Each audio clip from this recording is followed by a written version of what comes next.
Ctesiphon with a camel's cowl. The desert burns under a merciless sun. Kingdoms fall. Tribes betray each other for survival. And one emperor wants to rule everything beneath the sand. His name? Kisra, a ruler so feared that entire villages kneel the moment his army appears on the horizon. Steel armor, war horses, endless soldiers. This guy doesn't conquer lands, he crushes hope itself. But one woman refuses to bow. Princess Hind. Instead of becoming Kisra's prisoner, she escapes into the desert with her dying father and a handful of loyal warriors. Suddenly, the empire launches a full hunt across Arabia. And trust me, the desert in this movie feels alive. Massive sandstorms swallowing armies. Bandits hiding between canyons. Night fires glowing under endless stars.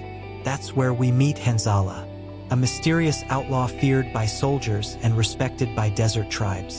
This man moves like a ghost. One minute he's robbing imperial caravans. The next he's vanishing into the dunes before arrows can even touch him. At first, Hanzala wants nothing to do with royal drama. He survives alone. No kingdom, no loyalty, just freedom. But when he sees innocent villages burned by Kisra's forces, something changes.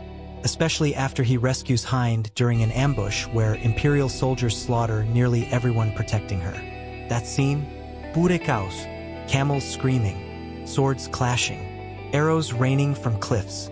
Hanzala fights like a beast, cutting through soldiers while dragging Hind out alive.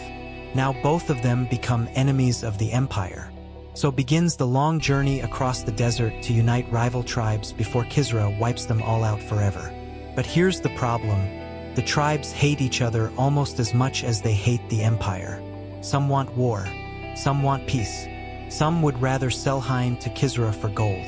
And while they argue, the emperor's army keeps getting closer. Meanwhile, Kisra himself is terrifying. Played like a calm snake hiding poison behind every word. He doesn't scream, doesn't panic. He simply watches kingdoms collapse while sitting on a throne covered in gold. The movie keeps building toward one thing, a final stand in the desert. But before that, betrayal explodes from inside the resistance. One tribal leader secretly works for Kisra and attacks the rebels during the night. Fires erupt across the camp while assassins cut down sleeping warriors. That moment changes Hanzala completely. He stops being just a survivor and becomes a leader, like Luffy standing in front of impossible odds. This man rallies warriors who once hated each other. Desert riders, archers, nomads, outlaws, all united for one last battle. And when the armies finally collide, through collision, the screen turns into madness. Thousands charging through the sand, horses crashing together, spears flying through smoke, drums pounding like thunder. Hanzala cuts through enemy soldiers trying to reach Kisra, while Hind leads fighters from the front instead of hiding behind walls. Even when everything looks lost, they keep fighting, because this isn't just about winning anymore. It's about proving fear doesn't own the desert. In the final confrontation, Hanzala reaches Kisra during the middle of the battlefield. Exhausted, bleeding, covered in sand and ash, the emperor offers him power, wealth, a place beside the throne. Hanzala answers with steel. Their duel is brutal and desperate until Kisra finally falls, and the empire's army breaks apart. By sunrise, the desert is silent again. The survivors stand beneath the morning light knowing the war changed them forever.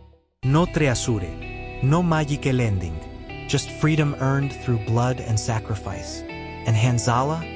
Legend says warriors still whisper his name whenever the desert wind starts howling. Cactus fire,